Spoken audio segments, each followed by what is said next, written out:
எல்லா பசங்களுடைய கனவு கண்ணியா இருக்கிற த்ரிஷா பாலிவுட்டுக்கு போய் காட்டா மீட்டா அப்படின்ற படத்தை நடிச்சாங்க. எஸ், இந்த படத்தை தொடர்ந்து அதுக்கப்புறம் நம்ம த்ரிஷா ஹிந்தில என்ன படம் பண்றாங்க அப்படின்ற ஒரு பெரிய கேள்வி இருக்கு. ரொம்ப ரெப்யூட்டடான ஒரு பேனர் கிட்ட அண்ட் ரொம்ப பாப்புலரான ஒரு பிலிம் மேக்கர் கூட ஒரு படம் பண்ண போறதா ஒரு பேச்சு அடிபட்டு இருக்கு நம்ம பாலிவுட்ல.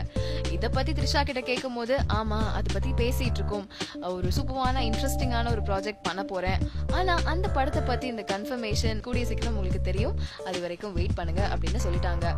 எல்லாருக்கும் இன்னொரு பெரிய கேள்வி, வினய் தாண்டி வருவாயா ஹிந்தில ரீமேக் ஆகுது, இந்த படத்துல ஏன் த்ரிஷா ஹீரோயினா நடிக்கல அப்படின்ற கேள்விதான். அதுக்கு த்ரிஷா சொன்ன பதில், கௌதம் வாசுதேவ் மேனனுக்கு நான் 25 நாள் கால் ஷீட் கொடுத்தேன் இந்த ப்ராஜெக்ட்காக, பட் கௌதம் மேனன் அதை யூஸ் பண்ண முடியல, சோ அதனால என்னால அந்த படத்தை நடிக்க முடியல அப்படின்னு அவங்க தெளிவா சொல்லிருக்காங்க. அது மட்டும் இல்லைங்க, இதனால எங்க 2 பேருக்குள்ள சண்டை அப்படிலாம் நீங்க நினைச்சுக்க வேண்டாம், இப்ப வரைக்குமே நாங்க 2 பேரும் ஒரு நல்ல ஃப்ரெண்ட்ஸ் அப்படின்னு த்ரிஷா சொல்லிருக்காங்க. சரி, பாலிவுட்ல எந்த பெரிய ஸ்டாரோட நடிக்க போறாங்க, யாரோட டைரக்ஷன்ல அப்படின்ற கேள்விகளுக்கெல்லாம் பதில் கூடிய சீக்கிரம் இந்தியா கிளிட்ஸ்ல நானே உங்களுக்கு சொல்றேன். அது வரைக்கும் ஸ்டே டியூன்ட்.